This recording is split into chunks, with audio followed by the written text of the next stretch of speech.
খুব সহজে ঘরোয়া মশলায় আপনারা কিন্তু চাইলে নাগা চিকেনটা তৈরি করতে পারবেন। আজকে আপনাদেরকে একদম সহজ রেসিপিতে ঘরোয়া মশলায় দেখাচ্ছি নাগা চিকেন। আসসালামু আলাইকুম, welcome back to my channel টুসনস মম কিচেন।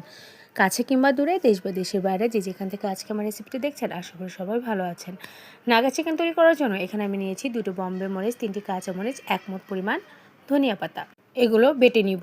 এখানে আমি নিয়েছি 3 পিস চিকেন। চিকেনগুলো কিন্তু আমি একটু বড় করে পিস করেছি আর এইভাবে একটু চিড়ে নিয়েছি। এখন আমি এখানে দিয়ে দিচ্ছি আদা বাটা, রসুন বাটা, ধনিয়া গুঁড়া, জিরার গুঁড়া, গোলমরিচের গুঁড়া, আর যে ধনিয়া পাতা আর কাঁচামরিচটা আমি পেস্ট করে রেখেছিলাম সেটা দিয়ে দিলাম।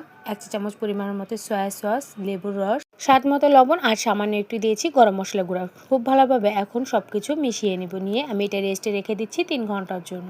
প্রায় 3 ঘন্টা পর চিকেনগুলো আমি আরেকবার একটু মিশিয়ে নিলাম। এখানে আমি একটি ডিম ফেটিয়ে রেখেছি। এখন এই একটার করে চিকেন দিয়ে ডিমের মধ্যে আমি ডুবিয়ে নিচ্ছি। এখন চিকেনটা আমি টোস্ট বিস্কুটের গুঁড়ার মধ্যে কোট করে নেব। এখন আবারও ডিমের মধ্যে চুবিয়ে আমি টোস্ট বিস্কুটের গুঁড়ার মধ্যে আবারও কোট করে নেব। আমি 2বার করে এভাবে কোট করে নিয়েছি। এখন চিকেনগুলো ভেজে নেব। আমি চুলায় একটি কড়াই বসিয়ে পর্যাপ্ত পরিমাণ তেল দিয়ে নিয়েছি। তেলটা খুব ভালোভাবে গরম হয়ে আসলে আমি একে একে চিকেনগুলো দিয়ে দিচ্ছি। এখন চিকেনগুলোকে আমি সময় নিয়ে উল্টে পাল্টে মচমচে করে ভেজে নেব।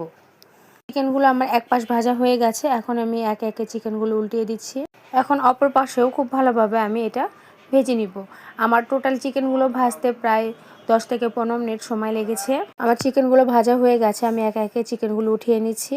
আপনাদের কাছে অনুরোধ, যারা আমার চ্যানেলটাকে সাবস্ক্রাইব করেনি তারা আমার চ্যানেলটাকে একটু সাবস্ক্রাইব করে দিবেন আর আমার ভিডিওটি ভালো লাগলে লাইক, কমেন্ট এবং শেয়ার করবেন। কারণ আপনাদের একটা লাইক, কমেন্ট এবং শেয়ার আমাকে অনেক বেশি উৎসাহিত করে। আমি চিকেনগুলো সার্ভ করে আপনাদেরকে দেখাচ্ছি। আমি একটা চিকেন আপনাদেরকে ভেঙে দেখাচ্ছি। দেখুন মাশাআল্লাহ, দেখতে কতটা সুন্দর হয়েছে। এটা যতটা না দেখতে সুন্দর, খেতে কিন্তু অসম্ভব মজার হয়েছিল। আপনারা চাইলে বাসায় এভাবে একবার ট্রাই করতে পারেন। আশা করি আপনাদের সবার ভালো লাগবে। এভাবে আপনারা বাসায় তৈরি করার পর কেমন হয়েছে আমাকে কমেন্ট করে অবশ্যই জানাবেন। আজকের মতো এখানেই বিদায় নিচ্ছি। আল্লাহ হাফেজ।